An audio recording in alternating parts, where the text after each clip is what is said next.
Hello. Hi. Thank you, Morgan. Yeah. I hear the birds.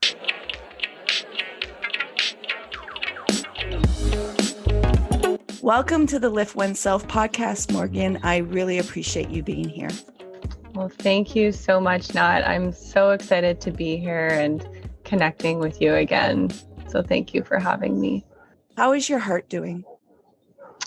I knew you were going to ask me that question. So it's got to drop into that for a moment. Definitely my heart is excited and nervous. Definitely nervous. This is my first podcast that I'm doing, and my heart has a lot of gratitude as well. What can you thank COVID for? Oh my goodness. Well, COVID has been challenging for sure. It has posed some obstacles in my personal life, and luckily that those obstacles aren't there right now. But it's also bring me some abundance, to be honest. So in terms of my career, it has been a blessing in moving online virtually, because that's really where I saw myself going towards in my career. And it kind of sped up that process and forced myself into it, where it felt very daunting to think about doing my line of work virtually. So that, I think, is my biggest blessing with COVID. Can you give a little bit of a description exactly where you are right now so people can understand the background noise? So I am in Costa Rica. I can hear the birds. I can hear the dogs. I can feel there's lots of dogs around here. I can hear it. I can hear it. I asked you to come onto the podcast to discuss your personal experience of your brother committing suicide and how that shaped your choices for your career path. Can you share with the listeners how that felt and what you experienced? Yeah, I think, that was the most, devastating experience of my life. It's definitely had a huge influence on shaping me and who I am today and what I do. I think before that, I always had this kind of inner sense of knowing inside that I wanted to do something to help others. And I think that was from potentially my own anxieties as a child and, my own pain as a child and adolescence. And so there was a time where I wanted to work for missing people, helping find missing people. There was a time where I wanted to be a police officer. Where I wanted to work in kind of criminal justice field. And then when I was 16, I lost my brother to suicide. And it wasn't really a conscious thing that I was going towards, working as a mental health professional at that time. Well, certainly when I look back on it, I had seen a therapist after that happened. There's initially a lot of resistance to that as a 16-year-old, but I'm so grateful for that experience. It was what I needed.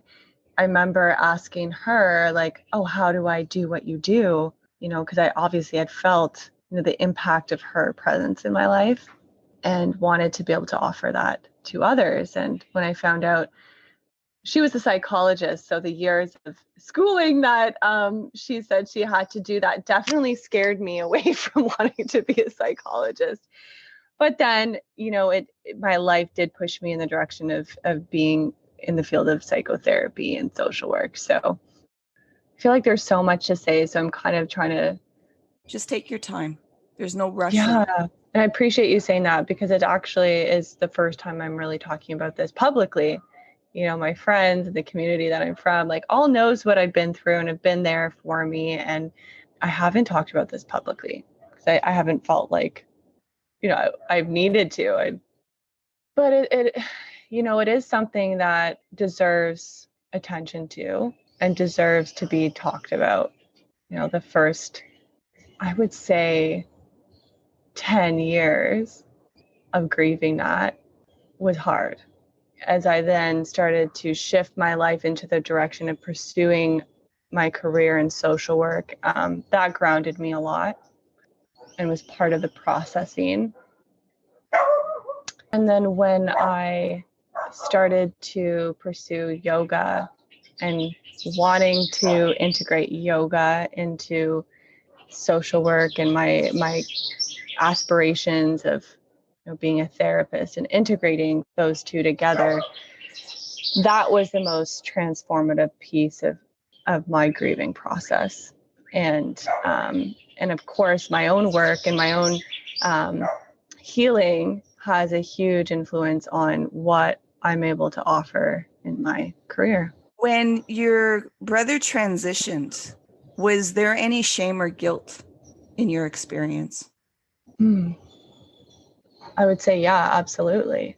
Absolutely. And at first, at the beginning phases of it, I don't think I experienced that as much because of who my brother was and the community, like, his friends, and he had so many friends.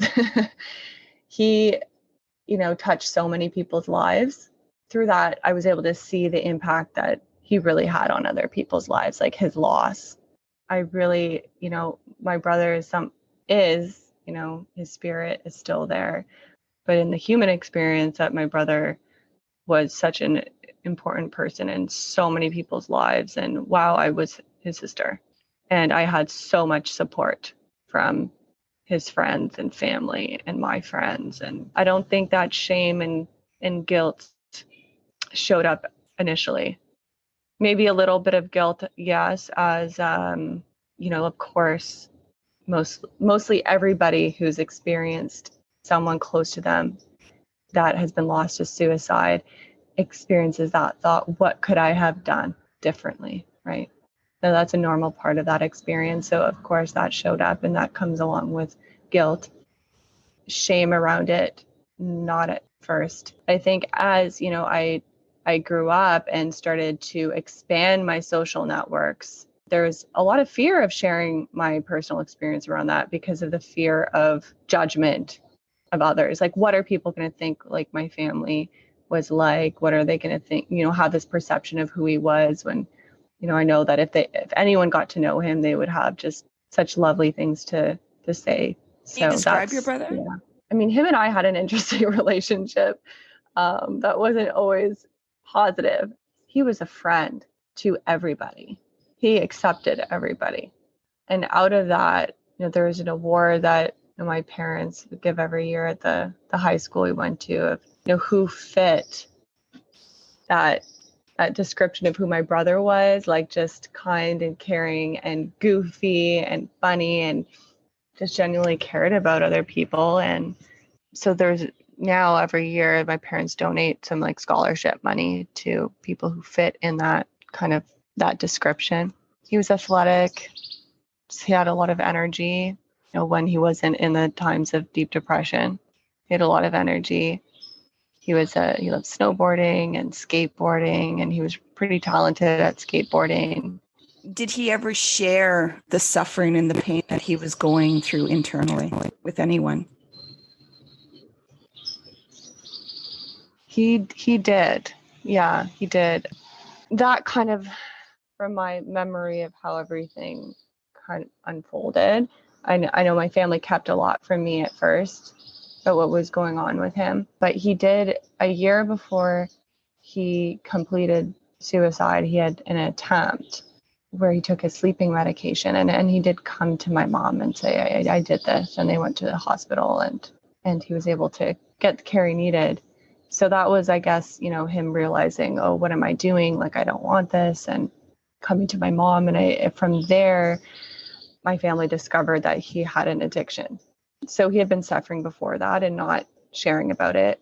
He wasn't able to sleep because of his addiction and the drugs that he was using, and that's why he was prescribed sleeping pills. But it wasn't until then, at least from my memory, that my family was aware that he was struggling with his mental health and addiction. And then my family supported him in withdrawing from drugs. And it wasn't until about a year later that he started using again. That was secretive. I found out about a month before he took his life. And of course, there was some guilt around that, where those thoughts, well, could I have shone light on this earlier, and he could have gotten the help earlier? And that's, ruminating on that. And my parents were not aware until a couple of days before. I think the day before he took his life that he could have been doing drugs again. In your sharing, you mentioned yoga and how that shifted things for you. Can you share your experience with that practice and what you discovered about yourself? Yeah. So interestingly, like around the time that I lost my brother, I was pointed into the direction of yoga by family and family friends. But I was mainly using yoga as a form of helping with some physical pain, some lower back pain at the time. And so for many years, that's the way that I just was, yoga is for the body. And I used to be a gymnast and a competitive cheerleader. And it kind of fit with my kind of, some of the shapes that you make in yoga. I'm like, yes, I could totally get down with this. Right. And it was super healing for my lower back. So I continued to practice it. The spiritual side of yoga I definitely had a lot of resistance to at first. It was like adverse. No, I'm not going there. And then when I was doing my undergrad in social work, my anxiety was pretty high, and my best friend had shared with me some breathing techniques with yoga. One in particular, alternative nostril breathing. And so she's like, just do this. Here's a book, read about it. And I thought, this is something that I could totally get down with because it doesn't require me to actually just focus on one thing, because my perception of what meditation and that sort of thing, I'm like, I can't still my mind. Yeah. But I read that the benefits can still happen. Whatever is happening in your cognitive awareness doesn't matter. When you're still doing this breathing technique, you're influencing your body and shifting that, balancing the right and the left hemisphere of the brain. So I thought, okay, I can do this, and I will just do it. And every day, 5 to 10 minutes a day. So I committed to that. And it wasn't until it was like finals time where, anxiety is really high, where I typically get on the phone and having a breakdown with my parents and be like, I can't do this. Where I noticed, oh, wait a minute, I'm not doing this anymore. This breathing stuff is actually working. Yeah. So that's when I actually started to realize there's some mental health benefits here with yoga. And so then I really felt passionate about wanting to learn more about that and the therapeutic benefits of yoga. And so that led me to, after I graduated with my bachelor in social work, to coming down to Costa Rica and doing my yoga teacher training. Prior to coming to Costa Rica and doing my yoga teacher training, I was then, the body, and then to the mind and the body-mind connection. And that was totally what I was in my comfort zone. Still that resistance to the spirit piece. And then when I came into my yoga teacher training, that's where I've had my spiritual awakening and was able to integrate that in my life. And it's really since then that the trajectory of my life completely changed. I remember when we met, I had gone to a class when you were teaching at Mubadi. As I know, divine intervention. Yes. I mean, that's a memory I'll never forget. And when I say that the trajectory of my life changed from that yoga teacher training, this is a pivotal moment as well for me, like that I remember, like the synchronicity, you coming to my class. And I remember you sharing with me, I've been practicing meditation for many years. It's the first time I've gone to a yoga class, and I think it was meant to be. And then it completely was for me meant to be, that you crossed my path at that point of time.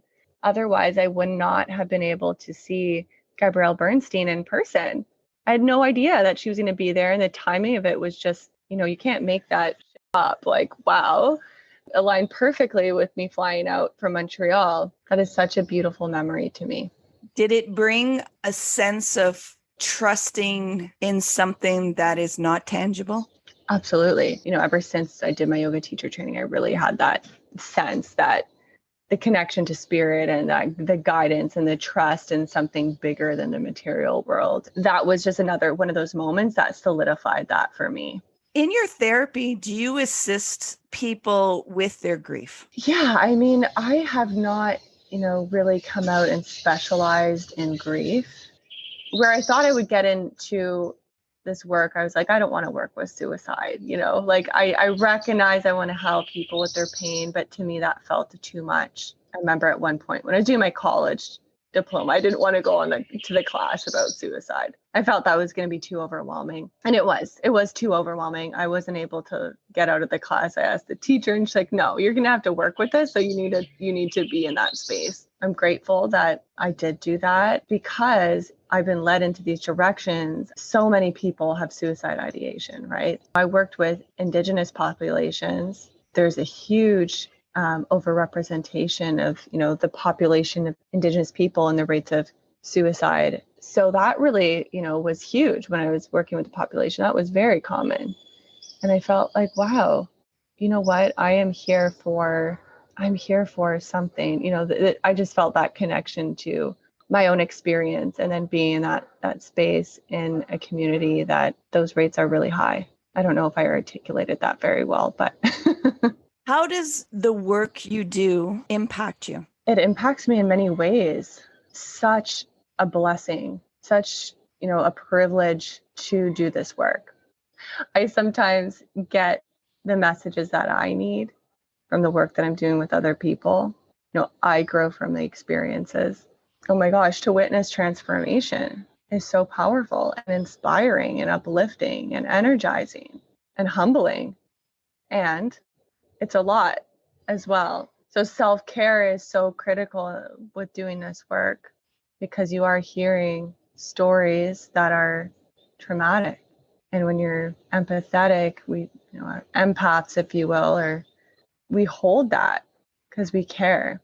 And so it's really important to take care of ourselves. And I know that I need to always be working on that, or else I cannot show up and be fully present. What does self-care look like for you? For me, self-care looks like having boundaries with my work. That is huge. Many of us feel like, we want to help as many people as possible.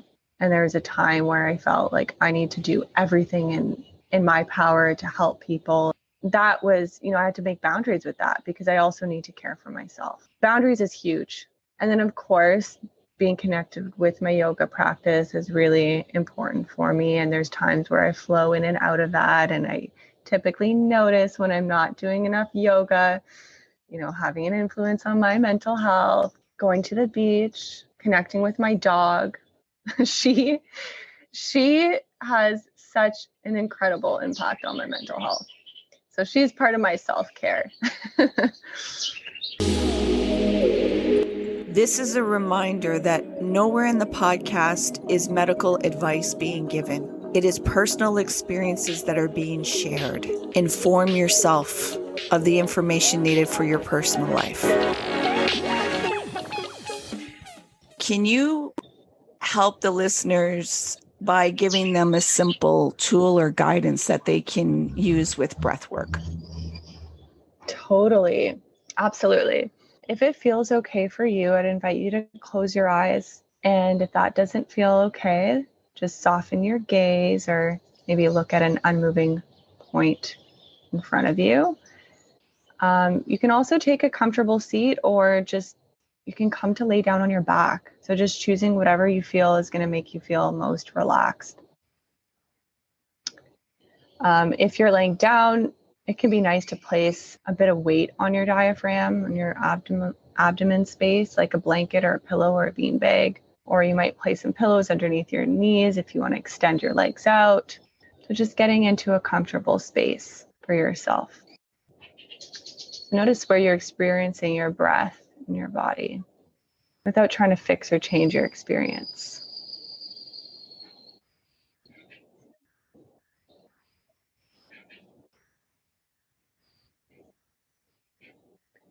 You might breathe in and out through your nose. Or if that's not accessible to you, you might breathe in and out through pursed lips. This will help to slow down actually the rhythm of your breath. And from here, on your next exhale, I invite you to allow all of the breath to leave your body completely. Really taking all that breath out as you exhale. And on your inhale, really sending your breath down into your abdominal space, into your diaphragm, feeling your abdomen rise. And on the next exhale, experiencing the fall of your breath, noticing your navel soften towards your spine. Inhale, navel rises, diaphragm expands. And then on the exhale, feeling it relax and let go.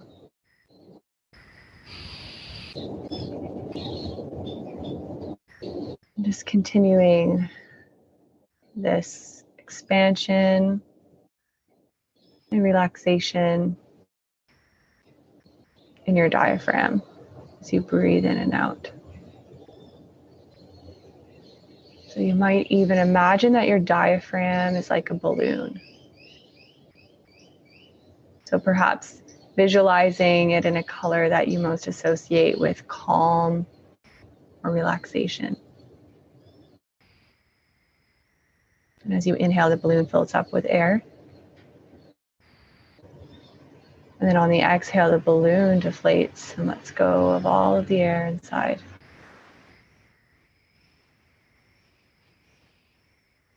Continuing to fill up and release your balloon at your own pace.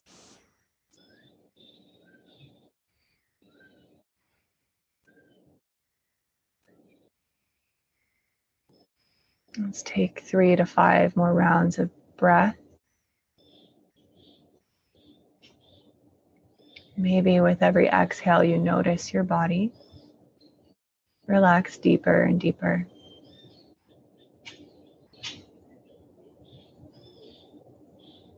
You might feel a sense of tension just rolling off your shoulders.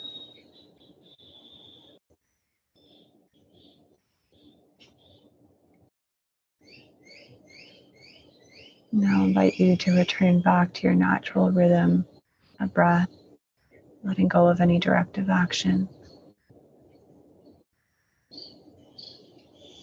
And just take a moment here to notice how you feel inside. Noticing and letting go of any judgment or expectation. And when you're ready, you can open your eyes if they're closed. Come back into your space. Just diaphragmatic breathing. Also known as, people call it balloon breathing or belly breathing.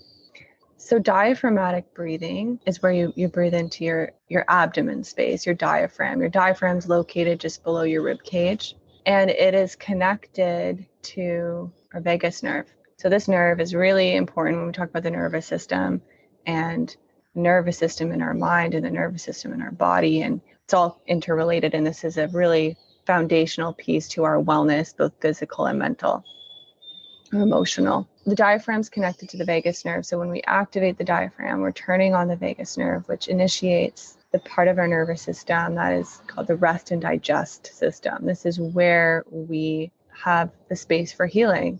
This is where we conserve our physical resources, where we feel safe and calm and relaxed. So this is diaphragmatic breathing is a technique to access this part of our nervous system that is so healing for us. Takes us out of that fight or flight response that we are so often in. Thank you for that, Morgan. Pleasure. That is one relaxation strategy out of, hundreds of strategies out there. Mm-hmm. And sometimes it really does take practice and time to get maybe 10 minutes before you're going to really feel that sense of letting go completely. Through my coaching, it's giving people an awareness of how powerful the nervous system is, and not to berate it, not to get angry with it. It's actually giving reverence for its intelligence of trying to protect you. So that sense of angst and anxiety and busyness is because when we are children, we're not taught to lean into fear. We're not taught to have an acceptance for pain. We're told to run away from it. And the nervous system is made out of fear. It's what keeps this vessel, this body protected on this dimension of not harming itself. It houses our life force. And so to be able to be connected into our life force, our intuition, we have to be able to hold the space for the fear also. It's not one or the other. It's absolutely a unity field for all of it. And so the breathing can be really challenging because the defense mechanisms want to kind of distract you away from that vulnerability of feeling the deep angst of what we all feel as humans is to die. And that is the core of what we all, like I always say, it's fascinating to see humans. We know that we're going to die and we show up. And a lot of times we just don't hold space for that energy field of the unknown of we don't know when we're going to die. And we try to prepare and settle. And the grieving part is also, like you said, it's not a physical thing. We go through grieving all the time. We do. It's impermanent. We do. Live in an impermanent world. Yeah. And when you talk about the fear of relaxing, what really came up for me is that sense of surrender, because death is the ultimate surrender, right? Yeah. So death is like, on the physical sense, that's a surrender of your body, right? So that might be for some why it feels so scary to get into that place. For others, it can be scary to get into this place of relaxation because that might have been a place where harm has happened. It's really important for us to be really compassionate with ourselves and not have this has to look this way or this has to happen this way for me because my yoga teacher told me that, this will bring you into relaxation and that can lead you to think there's something wrong with you. Our experiences in life, our bodies, all different. We need to really be compassionate with ourselves as we do this healing work. To piggyback on that, I think it's also too, we need to learn to trust ourselves and stop thinking other people have the answers for us and to start taking autonomy and advocating and saying, you know what, this is how I'm actually feeling, and not putting on these masks of trying to figure it out. It has to make sense from inside. Diversity is here. So like you said, everybody's going to navigate through this in different ways. It's just like music. Not everybody likes country. Not everybody likes classical. Not everybody likes rock, yet it's music. It's what frequency works for you to be able to allow the movement to keep flowing. Absolutely. I think the trusting piece is it's a lifelong journey, right? Trusting yourself. At least for me, it's been, and that can, be with your own personal history influencing your ability to feel trust within yourself, but also society, right? Our Western culture is built upon not trusting the self. Problem happens, you go to the doctor and you listen to what they say, right? Not to, minimize physicians. It's like my physician's amazing, but there's some other ones that it's only one way listening. What's missing in the Western medicine is listening to the whole story. Absolutely. It compartmentalizes everything, separates. We don't look at wellness as a whole, as our whole selves. That requires, a two-way listening. Not just this kind of hierarchy that, well, because I did the studies and the books tell me this, that this person has no idea what's going on internally. I know what's best. And a lot of mistakes have happened because of it. Absolutely. And I think also the structure of, you have 10 minutes to talk to someone. I imagine that must be really hard for a doctor to navigate, and it forces them into this space of being in that, power over. Because I need to get you in and out of here in 10 minutes. And just to settle in the transitions of everybody and the information, because like we said, we're energy. So every time you interact with a new nervous system, you're having to untangle from that enmeshment and get connected with another one. And it's a different frequency. So you have to attune to what that frequency is while attuning to your own frequency. So this is where misinformation comes, and we've been bombarded with quantity rather than quality. And absolutely. That's where we're now starting to see the medical system crumbling and falling apart, because a lot of us were talked out of our ability to attune and trust in ourselves and to be honest with ourselves, to talk about our emotions, to display our feelings. Western society is about putting masks and, putting everybody else at ease. Don't talk your truth. Don't make anybody uncomfortable with possibly your fear. Don't make anybody feel uncomfortable that you're holding the grief and sadness of loss or feeling inferior or all these different things that we get so talked out of just to be. We get talked into this sense of we have to earn our life. We have to be here to do something and to earn it. And a lot of people get lost in that. And they're not even doing the thing that would light them up. What would be their purpose? Absolutely. That talking out of is huge. I'm living my dream and my passion, but there's definitely times where I have to take a step back and say, my worth is not only on what I do. Your worth is not attached to your productivity. Exactly. Yeah. But the world is like, data and numbers and how much did you achieve? And then you get a sense of success, big air brackets with your success. People are slowly killing themselves with stress and trying to maintain burnout. In my coaching practice, it's really to bring back the empowerment of what is true for you. And are you actually being honest with yourself? And are you leaning into the fear? It's uncomfortable.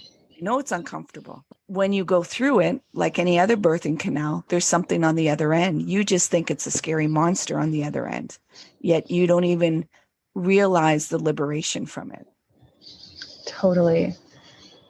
And I believe that the pain that you experience, the more pain somebody experiences, the more opportunity for the other side of it, the more opening to enlightenment. Yeah. Like I just ruptured my Achilles tendon. So I had to befriend pain again. And it's been a totally different experience where people are like, no pain meds, no inflammation medication, no, because I'm trusting the body's ability to regenerate and heal itself. I also, because of the pain I've experienced in my life, my tolerance is high. And I also understand that pain is a teacher. And it's also not to berate the thing that you're in that causes you pain, not to reject it because you need it. That's work. To know that you're in a situation that can continuously cause you pain, yet still trust it and have reverence for it and not push it away. That's work. Oh my gosh, it is. It's a lot of, it's hard work. And I'm someone who suffers from chronic pain from an injury. There's been moments where it was like, just get away, just go away, just, that resistance, that desperation for it to go away. And, it's still here. And I know that I did some meditative work around it at one point, and the lesson at that time that came to me was patience. And it really helped kind of other layers that were happening in my life to recognize, the patience, not only for this pain, but for what other stuff is going on that I need to have patience for. So it was really a blessing in that. And that kind of led me to this journey of more acceptance around it. And I won't say that that's perfect. It's radical. Acceptance it's dynamic, because there's certainly moments that, I flow in and out of that. But that's the lesson that, I know I need to come back to. It's the art of acceptance. Life is always evolving and changing. It's impermanent. And just like art, it's going to need a different interpretation. So acceptance isn't always going to look like what you think it is. You're going to have to feel your way through it. Absolutely. The feeling is messy. Yeah. You just have to feel. You can't think your way through this. You have to feel your way through it so you get the internal download. Yeah. And I mean, for some of us, it's like, feel through it at your own pace as well. You don't need to jump into everything at once.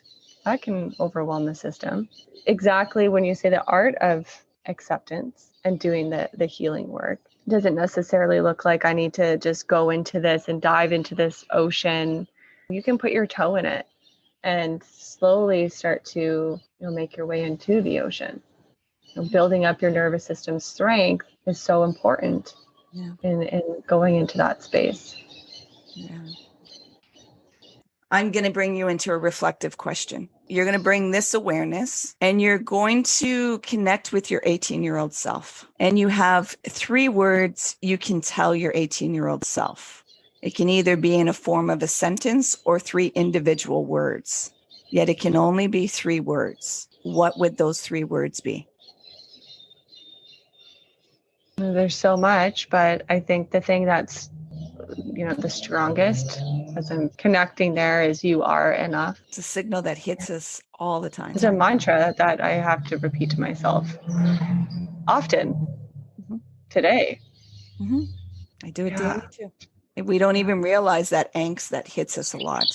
That's just the work that I'm bringing in to change the narrative of how people are actually relating with themselves internally. Once we understand that and it starts to make sense from the inside out, things click in such a different way. And you get to understand the patterns that you're following into, and you get to understand what this energy and these sensations are. You get to understand why you're taking the certain actions with your behavior. And it's not in a way to berate yourself. It's to acknowledge like that was the way you had to cope and protect yourself. Absolutely. Because of the experiences you experienced. That's what you had to do. Now, where is it that you can feel safe again? Yeah. And I think that it's huge, that sense of safety. We often actually don't even realize that our nervous system doesn't feel safe. Recognizing that our nervous system isn't feeling safe, we can take action. We can learn how to find ways to make ourselves feel safe. But if we don't know it's there, we're unconsciously, and that's, we have a conscious awareness and we have an unconscious mind, right? Consciously, once we bring it to our awareness that this is what's happening in our nervous system, when we have the knowledge and the tools to really, am I in the sympathetic system or am I in the parasympathetic system? That can be just a game changer to have that kind of knowledge and tools to self-assess. Yeah. Where am I at? Because if you don't have that awareness, you're just completely living in your sympathetic nervous system.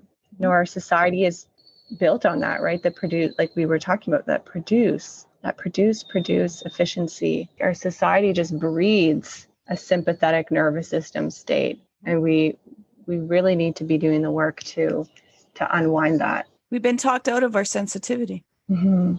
Yeah. It's too much work sensitivity. You're actually questioning things. Right. Because reflecting isn't going to put something more material, create it, right? Yeah. Yeah. So the key point is having to come back into trusting self, because we've been talked out of self, and it takes navigating through that vulnerability. And that vulnerability is going to make you feel helpless just because you haven't been in that power for a long time. And once you go through that discomfort, the shift becomes that what you thought was comfortable starts to be uncomfortable, and what you thought was uncomfortable starts to be where you understand the power is. And it's just shifting that aspect, and how, like I said, how we interpret pain, how we interpret fear. And I really appreciate how you said we're in a society that's sympathetic. Just produce, push your way through, bulldoze, destroy, just get it done. Yeah. At any means necessary. Exactly. Get it done. It doesn't matter if you're trampling on anybody's needs. This is the main objective. Needs don't matter. And it's like, whoa, what are you doing? I understand in our evolution that was needed, yet we are so modernized now. There is no reason why any human should be suffering of starvation. There's so much resources. We have the resources. It's just not made accessible to certain people. Yet a lot of people are not in their bodies. They're not able to feel. They're in their head. Just think your way through. Think your way through. That's it. Don't feel sensitive. Don't feel anything. You're not able to connect into that empathy if you're not feeling. In my opinion, anyways. Where can the listeners find you? My business is called Karuna Yoga and Integrative Psychotherapy. And my website is karunaintegrativepsychotherapy.ca. I am also on Instagram Karuna Yoga and Psychotherapy. I want to thank you for being on the Lift OneSelf podcast, Morgan. I really appreciate you. I appreciate everything that you're bringing out in the world and offering as a gift of service. So thank you. Thank you. Thank you so much for inviting me to be here. And it's every time that you and I connect, I just feel like the conversation is so rich and I could talk to you for like 10 hours. An honor to hear. Yeah. And I think, as that theme of stepping into fear, that's something that I was stepping into today. And thank you for being a part of that kind of growth, that step that I took and holding that space for me. So thank you for that. My honor. You showed up and it took strength. It took strength to show up. And the strength, it's even when I'm scared, I'm showing up to be kind. I'm showing up to speak my truth. Even when I'm being berated that I think I'll be rejected or people will change the narrative or all these kind of things. It's like, no, I own my truth and I'm just going to speak it. I appreciate the showing up because you're owning your honesty and your truth. Thank you. Thank you so much. Real thing. Thank you for making it to the end. I appreciate you and your time. If you found any value in this conversation, I ask you to help us grow by subscribing to the Lift OneSelf podcast and more, sharing it out to others. The more that we have conversation and dialogue that are honest and open, that is when we can remove the stigmas around mental health. Until next time, remember, be kind and gentle with yourself. You matter.